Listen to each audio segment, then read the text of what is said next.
सम्मानित साथियों, नमो बुद्धाय, जय भीम। हमेशा की भांति एक बार पुनः हम लेकर आ गए हैं डॉक्टर अंबेडकर संदेश। आज का डॉक्टर अंबेडकर संदेश पूर्व की भांति ही आवाज का ऑफिशियल यूट्यूब चैनल के माध्यम से आपको मिल रहा है। नियमित सुबह 5 बजे आवाज का ऑफिशियल यूट्यूब चैनल पर डॉक्टर अंबेडकर संदेश के नाम से बाबा साहब का लेख, स्पीच लगातार आपको मिलता है। ये जो बाबा साहब के स्पीचेज हैं या लेख हैं वो हम लेकर आते हैं बाबा साहब डॉक्टर अंबेडकर संपूर्ण वाङ्मय से।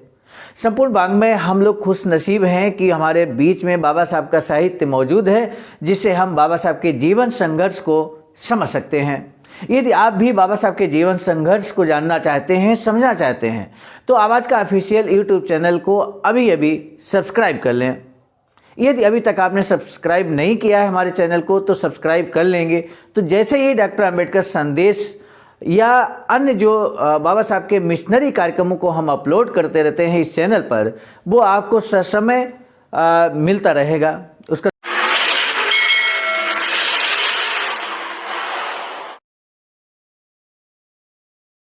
नोटिफिकेशन जैसे ही आपको मिलेगा, आप वीडियो को वॉच कर लेंगे। तो मुझे पूरा भरोसा है कि अब तक आपने आवाज़ का ऑफिशियल चैनल को जरूर सब्सक्राइब कर लिया होगा। अब हम बिना विलंब के शुरू करने जा रहे हैं आज के डॉक्टर अंबेडकर संदेश। आज के डॉक्टर अंबेडकर संदेश में बाबा साहब का क्रांतिकारी भाषण लेकर हम उपस्थित हुए हैं। सामान्य साथियों, आज का बेहद सारगर्भित भाषण है बाबा साहब का, हूबहू बाबा साहब के ही शब्दों में लेकर हम उपस्थित हुए हैं। अंत में, आज के डॉक्टर अंबेडकर संदेश के अंत में पूछा जाएगा एक महत्वपूर्ण प्रश्न। यदि आप उस महत्वपूर्ण प्रश्न का जवाब देते हैं तो आगामी 26 नवंबर 2023 को संविधान दिवस के उपलक्ष्य में होने जा रहा बनारस में राष्ट्रीय सेमिनार आवाज का के बैनर तले, उसमें आपका सम्मान भी किया जाएगा। अब हम बिना विलंब के शुरू करेंगे आज का डॉक्टर अंबेडकर संदेश। आज का डॉक्टर अंबेडकर संदेश हमेशा की भांति प्रसारित किया जा रहा है स्थान Buddha Bodhisattva Ambedkar international centre BBAIC Sarnath, Varanasi, राज्य उत्तर प्रदेश, देश भारत के सौजन्य से। बाबा साहब कहते हैं कि मैंने जो कुछ कमाया है वह पूरे अस्पृश्य समाज के लिए है। जल्दी तौर पे हम और आप जो पारिवारिक जिम्मेदारियों में संलिप्त हैं, पारिवारिक जिम्मेदारियों को नंबर 1 पर रखते हैं, वो अगर इस तरह की बातचीत कहना चाहें समाज से या किसी से, तो वो ये कहेंगे मैंने जो कुछ भी कमाया है वो पूरे अपने व्यक्तिगत परिवार के लिए कमाया है। लेकिन यहाँ बाबा साहब कहते हैं कि मैंने जो कुछ कमाया है पूरे अस्पृश्य समाज के लिए है। और यही अंतर होता है एक सामान्य और महापुरुष, सामान्य व्यक्ति और महान पुरुष के बीच में यही अंतर होता है। महान पुरुष हमेशा समाज के लिए जीता है और जो सामान्य इंसान है, सामान्य पुरुष है या महिला है, वो अपने परिवार और अपने व्यक्तिगत जीवन के लिए वो जीवन यापन करता है। तो आज बाबा साहब क्या कुछ इस विषय के बारे में कहना चाहते हैं, अब हम आगे बढ़ते हैं। बाबा साहब डॉक्टर अंबेडकर संपूर्ण वाङ्मय खंड 39 पेज नंबर 52 पर आप स्वयं भी अवलोकन कर सकते हैं। रविवार दिनांक 7 नवंबर 1937 को रात 8 बजे भवानीपेट पुणे की भंगी बस्ती की अस्पृश्य समाज के इकलौते नेता बाबा साहब डॉक्टर भीमराव अंबेडकर ने दौरा किया। और इस समय कौन कौन मौजूद रहा ये हम मैसेज आपके समक्ष रख रहे हैं। और इसके बाद बाबा साहब डॉक्टर अंबेडकर की गाड़ी आते ही जय जयकार के साथ उनका स्वागत किया गया। पहले भंगी समाज के मशहूर गायक काश्यप यूसुफ ज्ञान ज्योत ने साथियों के साथ मधुर संगीत प्रस्तुत किया। उसके बाद भंगी समाज के युवा कार्यकर्ता में विठल दास अली भाई चौहान ने भंगी समाज की आर्थिक स्थिति के बारे में जानकारी दी। फ्लशिंग शौचालय के कारण पैदा हुई बेकारी के बारे में डॉक्टर अंबेडकर को बताया गया। उसके बाद भंगी समाज की ओर से डॉक्टर अंबेडकर के स्वागत में उन्हें पुष्पमालाएं अर्पण की गईं।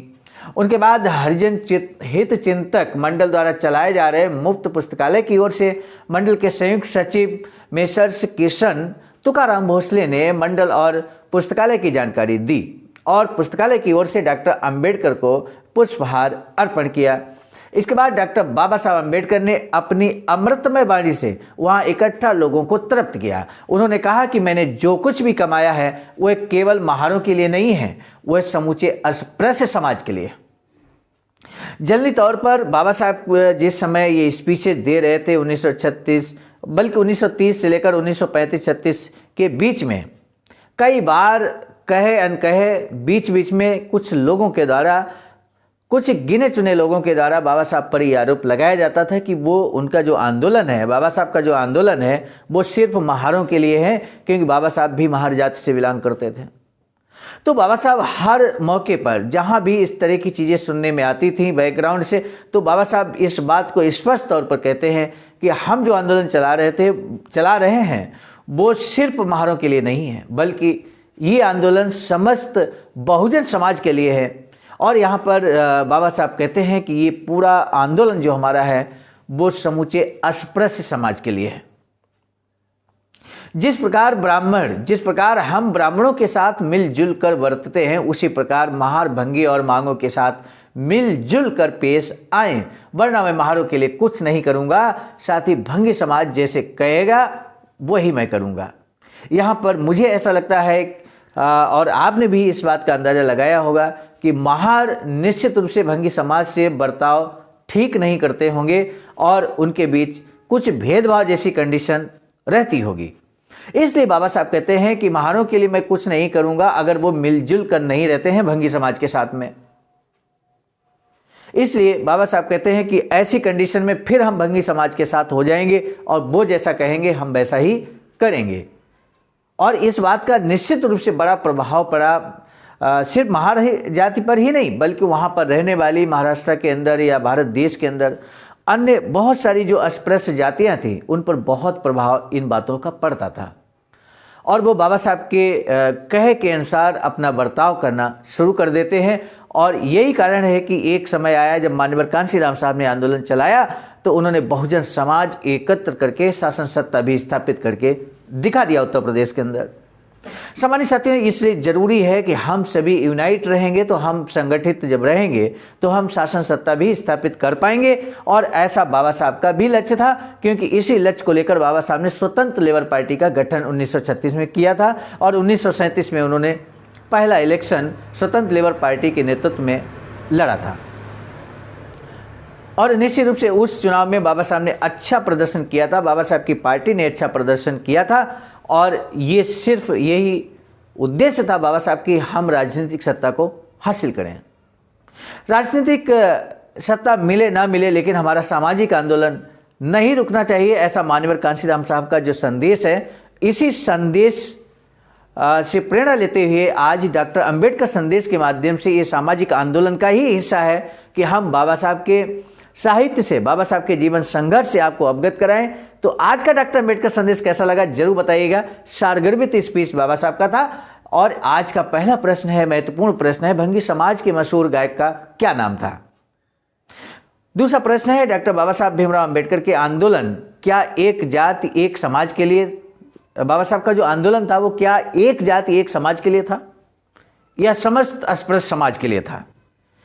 इन दोनों प्रश्नों में से किसी एक का जवाब देना आपके लिए बेहद जरूरी है। यदि आप दोनों का जवाब देंगे तो और अच्छा है। सामान्य साथियों, आज का डॉक्टर अंबेडकर संदेश समाप्त करने से पहले हम जरूर बताएंगे कि बाबा साहब की एक अधूरी इच्छा वैचारिकी सेंटर बनाने की भी है। और ऐसा ही एक वैचारिकी सेंटर सारनाथ वाराणसी राज्य उत्तर प्रदेश में 14,000 स्क्वायर फीट जमीन परचेज करने के बाद निर्माणाधीन है इस तरह का वैचारिकी सेंटर। और इसमें आप भी अपना अमूल्य योगदान जरूर कर सकते हैं। आपके अमूल्य योगदान की यहाँ पर अपेक्षा की जा रही है। और आज का डॉक्टर अंबेडकर संदेश हम लेकर आए थे मिशन नायक बुद्ध मित्र मुसाफिर सर, राष्ट्रीय महासचिव आवाज का नई दिल्ली की प्रेरणा में, और साथ ही साथ संकलनकर्ता में परम आदरणीय विजय कुमार बौद्ध जी, प्रांतीय कोषाध्यक्ष आवाज का बिहार। प्रस्तुतकर्ता में मैं स्वयं सर्वजीत आर्य, राष्ट्रीय कोषाध्यक्ष आवाज का नई दिल्ली। पुनः मिलेंगे नए डॉक्टर अंबेडकर संदेश में, तब तक दीजिए इजाजत। आप सभी को सादर नमो बुद्धाय, जय भीम।